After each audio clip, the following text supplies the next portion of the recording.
Accident tribunal, हमने बोला ये 44 लाख ही कम है, लेकिन इंश्योरेंस कंपनी के लॉयर ने ऑब्जेक्शन लिया, take away my legal right, क्योंकि अगर आप नहीं करेंगे तो इंश्योरेंस कंपनी जाएगी। इसलिए दोस्तों challenge it in supreme high court, enhancement of accident claim from supreme court.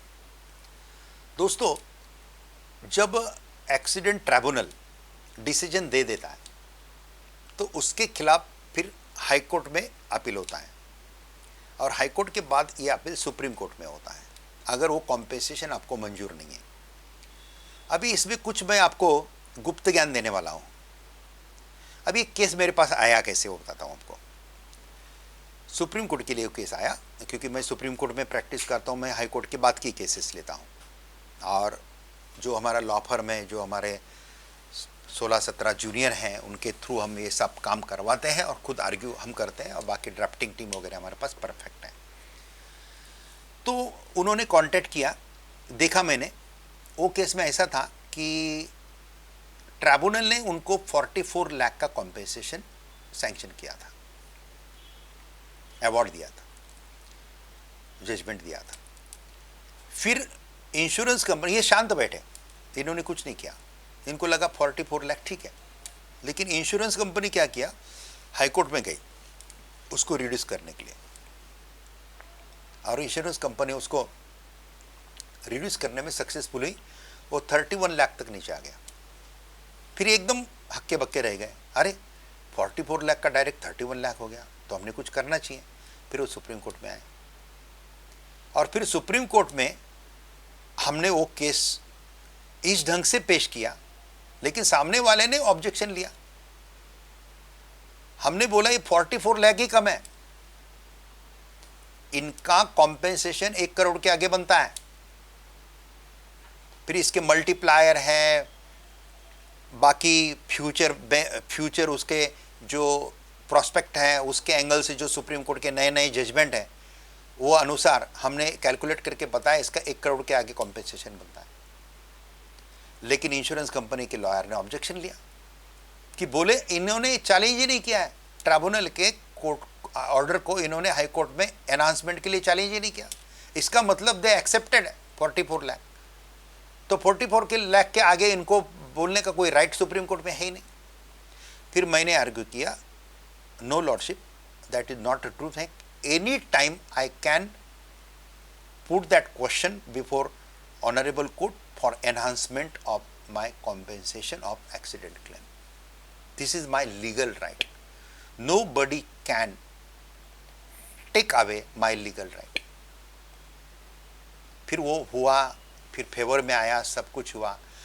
इसलिए मैं बोलता हूं दोस्तों कि ट्राइब्यूनल का जो भी कॉम्पेंसेशन है, ट्राइब्यूनल 1 करोड़ का भी देता है तो शांत मत बैठिए, उसको हाई कोर्ट में आप एनहांसमेंट के लिए क्या करो, फाइल करो, क्योंकि अगर आप नहीं करेंगे तो इंश्योरेंस कंपनी जाएगी रिड्यूस करने के लिए, फिर आपको झंझट होगी। अगर मजबूत वकील सुप्रीम कोर्ट में नहीं मिला ना आपको, तो फिर आपका एनहांसमेंट कम हो जाएगा, एनहांसमेंट होगा ही नहीं, रिजेक्ट हो जाएगा आपका एप्लीकेशन।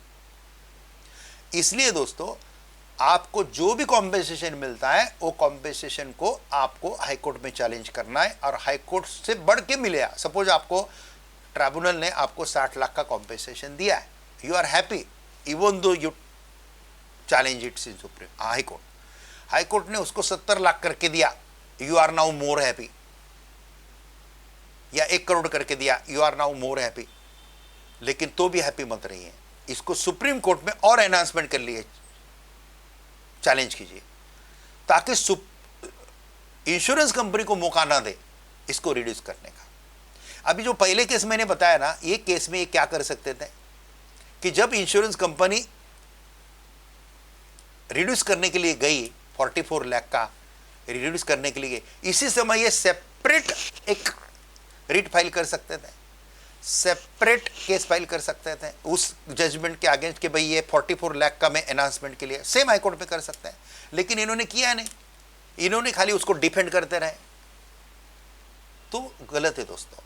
इसलिए थोड़ा सा जो टैक्टिस रहते हैं ना, लीगल टैक्टिस, ये थोड़ा सा लीगल में जो एक अच्छे एक्सपर्ट लॉयर हैं उनसे अगर आप प्रॉपर गाइडेंस लेंगे तो ज़्यादा अच्छा रहता है। हम तो गाइडेंस सुप्रीम कोर्ट के कर सकते हैं क्योंकि सुप्रीम कोर्ट में हम प्रैक्टिस करते हैं, लेकिन हमारे फ्री लीगल कैंप रहते हैं बीच में उसमें कोई भी आदमी आता है तो कोई भी लेवल का रहता है तो उसका हम गाइड करते हैं, या फिर हमारा कूपन सिस्टम है वो लेके आप ट्रायल कोर्ट के लेवल का भी गाइडेंस हमसे ले सकते हैं, provided that we should have the time. लेकिन भगवान श्री कृष्ण दया से पूरे भारत से मैटर आते रहते हैं, इसलिए बहुत शेड्यूल बिजी रहता है, बहुत इजी नहीं रहता है। लेकिन हाँ, सुप्रीम कोर्ट के लिए आप कभी भी हमारे लॉ फर्म को, हमारे पूरे भारत भर में जो हमारे कोऑर्डिनेटर हैं इनको कांटेक्ट कभी भी कर सकते हैं और उसके बारे में आपको राइट गाइडेंस मिलेगा। केस हमको ही दो ऐसा हम नहीं बोल रहे हैं, हम कोई सॉलिसिटेशन नहीं कर रहे हैं, हम कोई भी केस नहीं मांग रहे हैं। हमारे सुप्रीम कोर्ट में सभी लॉयर अच्छे हैं, सभी अच्छे क्वालिटी के, खाली आपका प्रॉपर सुनने वाला लॉयर, आपके पॉइंट सब कवर करने वाला लॉयर, ईमानदारी से लड़ने वाला लॉयर, और आपको जिताने यही उसका मकसद है, बराबर है, आपको रिलीफ देना यही मकसद है, खाली लालच नहीं है पैसे का। इतना अगर आप क्लियर कर लेते हैं तो मुझे लगता है कि कोई भी लॉयर आपको सक्सेस अच्छी तरह से दिला पाएगा।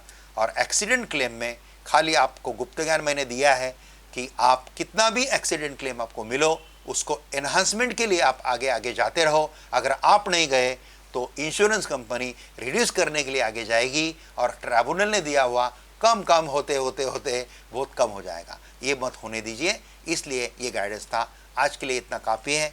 जय हिंद, वंदे मातरम। Thank you very much.